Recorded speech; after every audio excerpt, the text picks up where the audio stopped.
Space exploration అంతరిక్ష పరిశోధనలపై, అంతరిక్ష ప్రయోగాలపై మానవుడికున్న curiosity ఈ రోజుది కాదు.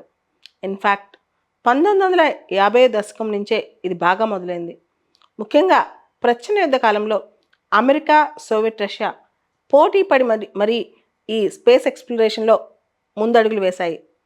అయితే దీంతో పాటు అప్పట్లో లూనార్ రేస్ కూడా బాగా జరిగింది. చంద్రుడిని జయించాలని, చంద్రుడిపైన ఎక్స్‌ప్లోరేషన్ చేయాలని చెప్పి చాలా పోటీ పడ్డాయి America, Soviet Russia. Soviet Russia విషయానికొస్తే 1976లో last exploration in the last 47 years అనమాట. 1976లో లూనా 24 ఎక్స్‌ప్లోరేషన్ అనమాట. ఆ తర్వాత ఈ రోజున ఇంకొక ఎక్స్‌ప్లోరేషన్ లూనా 25 వార్తల్లో ఉంది. అయితే 1976 తర్వాత రష్యా ఆ విషయాన్ని చాలా వరకు వదిలేసింది కొంతకాలం పాటు. 1990లో మళ్ళా లూనార్ ఎక్స్‌ప్లోరేషన్ మీద బాగా దృష్టి పెట్టాయి దేశాలు. మనం చూస్తే 2003 నుంచి చైనా చాంగే 1, 2, 3, 4 ఈ సిరీస్ స్టార్ట్ చేసింది. చాంగే 1, చాంగే 2 మన మూన్ చుట్టూ ఆర్బిటర్‌ని దింపిందనమాట. ఆ తర్వాత స్లోగా ల్యాండర్స్ కూడా సాఫ్ట్ ల్యాండింగ్ కూడా చైనా సక్సెస్ అయింది. ఇప్పుడు చూస్తే America Artemis mission, Russia Luna mission, China Chang'e machine.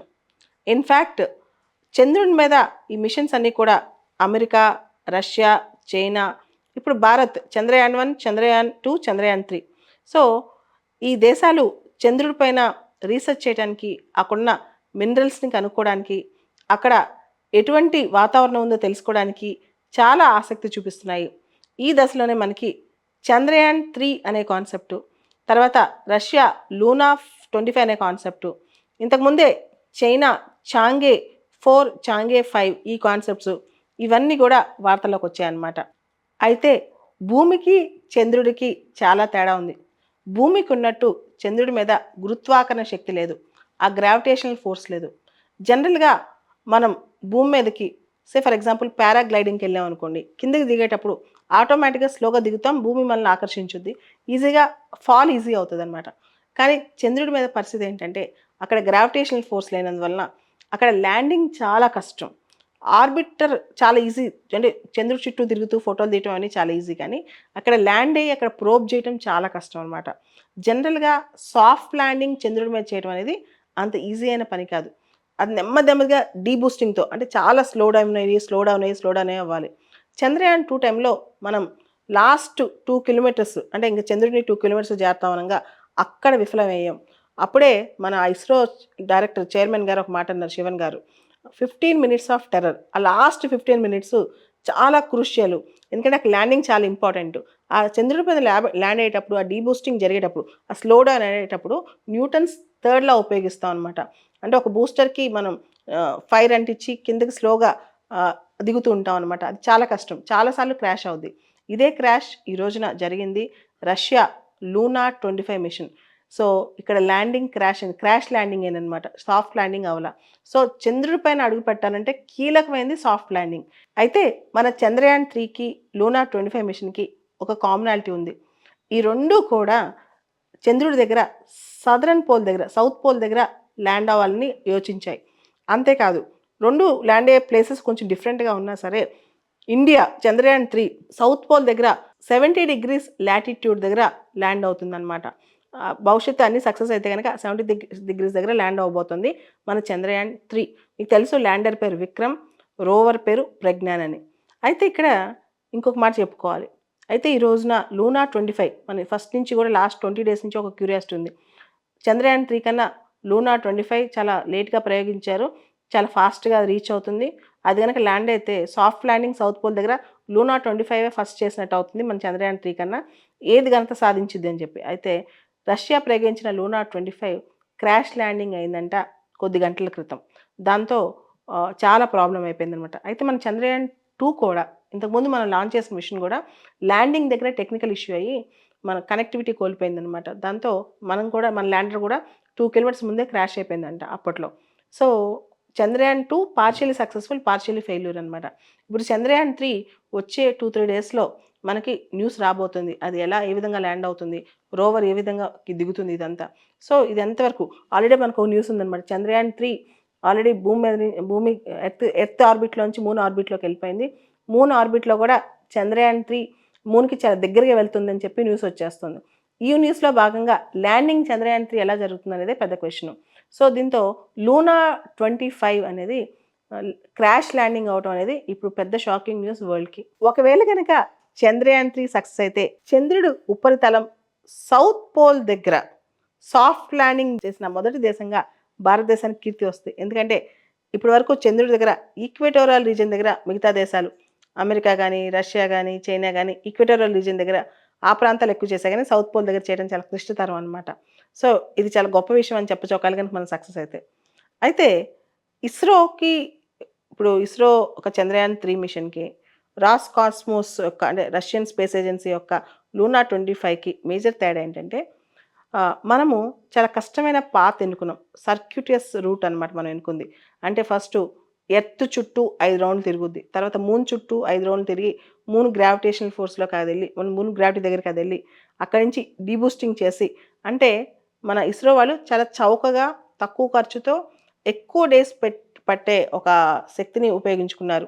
అయితే లూనా 25 మిషన్‌లో మన రాకెట్ ఏమో మన Chandrayaan three LVM mark 3 launch vehicle mark 3 వాడుతున్నాం. వాళ్ళేమో సోయిజ్ రాకెట్. చాలా పెద్ద రాకెట్టు, చాలా సోఫిస్టికేటెడ్ రాకెట్ అనమాట. మనం ఏం చేసామంటే తక్కువ ఖర్చుతో ఎక్కువ ప్రొడక్టివిటీ కోసం ఆలోచించాం. వాళ్ళు ఖర్చు ఎక్కువైనా పర్లేదు వాళ్ళు చేయాలనుకున్నారనమాట. అయితే లోనా 25 ఈ రోజున ల్యాండింగ్‌లో క్రాష్ అయింది అది వేరే విషయం. అయితే మనం ఇంకొకటి ఇంత టైం ఎందుకు తీసుకున్నాం? అంటే ఆగస్ట్ 23, 24 ల్యాండ్ అయ్యే విధంగా ఎందుకు ప్లాన్ చేసాం? అంటే ఎర్త్ చుట్టూ 5 సార్లు తిరిగి తర్వాత 5 టైమ్స్ మాన్యూవర్ ఎర్త్ బేస్డ్ మాన్యూవర్స్ చేసి, తర్వాత మూన్ బేస్డ్ 5 టైమ్స్ మాన్యూవర్స్ చేసి, స్లోగా మూన్ దగ్గరికెళ్ళి, డీబూస్టింగ్ అయ్యి, నెమ్మదిగా కింద దిగి, ఇంత ప్లాన్ చేసి ఎందుకు చేశాము? ఆగస్ట్ 23, 24 ఎందుకు స్పెసిఫిక్‌గా అనుకున్నామంటే, మన యొక్క మిషన్ అనేది సోలార్ పవర్డ్ అనమాట అది. సో, ఒక లూనార్ డే మనం చంద్రుడి దగ్గర ఒకరోజు లెక్కేస్తే మనకి 14 డేస్‌లో భూమి మీద 14 డేస్ అననమాట. చంద్రుడి దగ్గర మనం ఒక లూనార్ డే రోజు పగటిపూట దిగే విధంగా ప్లాన్ చేసాం. ఆ టైంలో అక్కడ బాగా ఎండ ఉంటదనమాట. సోలార్ పవర్డ్ కాబట్టి మన మిషను ఎండ చాలా అవసరం అక్కడ. జనరల్‌గా చంద్రుడి మీద, చంద్రుడి ఉపరితలం మీద ఎక్స్‌ట్రీమిటీస్ ఆఫ్ టెంపరేచర్ ఉంటది. ఉదాహరణకి మనకి 120 డిగ్రీస్ ఎండ వస్తదనమాట ఒక్కోసారి. లేదా -170 దాకా ఎక్స్‌ట్రీమిటీస్‌కెళ్తదనమాట. సో, అక్కడ ఉపరితలం చాలా డేంజరస్. అక్కడ టెంపరేచర్స్ చాలా ఎక్స్‌ట్రీమ్‌గా ఉంటాయి. 120 సెల్సియస్ ఉండొచ్చు. లేదా -170 ఎళ్ళొచ్చనమాట. సో, ఏదైతే సోలార్ డే రోజు ఎండ బావుంటదో ఆ రోజు దిగే విధంగా మనం ప్లాన్ చేసాం. అదే లూనా 25 మిషను వాళ్ళు బ్యాటరీ రన్డ్ అనమాట. వాళ్ళకి సోలార్ పవర్‌తో సంబంధం లేదు. దానికి దీనికి ఇది బేసిక్ తేడా. కాకపోతే మనం చాలా చవకైన రీతిలో చాలా తక్కువ పద్ధతిలో చిన్న మిషన్స్ వాడి మనం ఇదంతా తయారు చేసాం. అయితే పెద్ద కంట్రీస్ మాత్రం భారీ సోయిజ్ రాకెట్స్ ఇలాంటియన్నీ వాడతాయన్నమాట. ఇస్రో మాజీ చీఫ్ శివన్ గారు ఒక మాట అన్నారు. ఇండియా భవిష్యత్తులో స్పేస్‌లో టాప్ అవుదాం అనుకుంటుంది. దానికి కాస్ట్ ఎఫెక్టివ్‌నెస్ కన్నా ఇండియా ఇంకొంత పెద్ద రాకెట్స్ ద్వారా ప్రయోగిస్తే కూడా భవిష్యత్తులో ఇంకా మంచిది అన్నట్లు ఆయన ప్రకటించడం జరిగింది. ఓవరాల్‌గా అయితే చంద్రయాన్-3 అనేది ఏ విధంగా ఆగస్ట్ 23, 24 రోజు ల్యాండ్ అవ్వబోతోంది. ఆ 15 మినిట్స్ లాస్ట్ 15, 16 నిమిషాలు ఆ 15 మినిట్స్ ఆఫ్ టెర్రర్ మనం ఏ విధంగా భరించబోతున్నాం. సాఫ్ట్ ల్యాండింగ్ ఏ విధంగా అవుతుంది. డీబూస్టింగ్ ఏ విధంగా అవుతుంది. ఆ సౌత్ పోల్ దగ్గర ప్రాపర్‌గా మనం ల్యాండ్ అవుతామా? ల్యాండ్ అయిన తర్వాత రోవర్ బయటకొచ్చి ప్రజ్ఞాన్ అనే రోవర్ ఎలా రీసెర్చ్ చేస్తుంది. దానికి సంబంధించిన డీటెయిల్స్ ఏంటి? ఇవన్నీ గూడా మనకిప్పుడు చాలా క్రూషియల్ క్వెషన్స్. మనం ఆగస్ట్ 23 దాకా వేచి చూడాల్సిందే. America Artemis mission, Russia Luna mission, Bharat Chandrayaan mission, China Chang'e mission, Japan smart lander for investigating the moon. ఇవన్నీ కూడా ఎందుకు? స్లిమ్ మిషన్ జపాన్‌ది. ఎందుకు ఈ పెద్ద దేశాలన్నీ కూడా మూన్ మీద ఇప్పుడు ఆసక్తి చూపిస్తున్నాయి? ఎందుకు మూన్ మీద ఎక్స్‌ప్లోరేషన్ స్టార్ట్ చేశాయి? ఇది మనకు తెలియాలి. మొదటిగా మన చంద్రయాన్-1 2008లో ఒక ఫ్యాక్ట్ తీసుకొచ్చింది బయటికి. మూన్ పైన వాటర్ రిసోర్సెస్ ఉన్నాయి. నీటి జాడలు ఉన్నాయని చెప్పి. అంటే కొంతవరకు మానవాళి జీవనానికి, ఇతర జీవచరాలకి అది అనుగుణంగా ఉంటదా ఆ వెదర్ అనేది, అట్మాస్ఫియర్ అనేది ఒక రీసెర్చ్ అనమాట.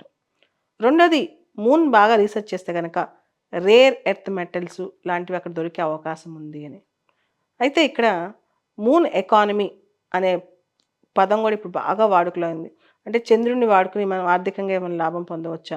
అక్కడున్న మినరల్స్ వీటన్నిటిని వాడుకుని.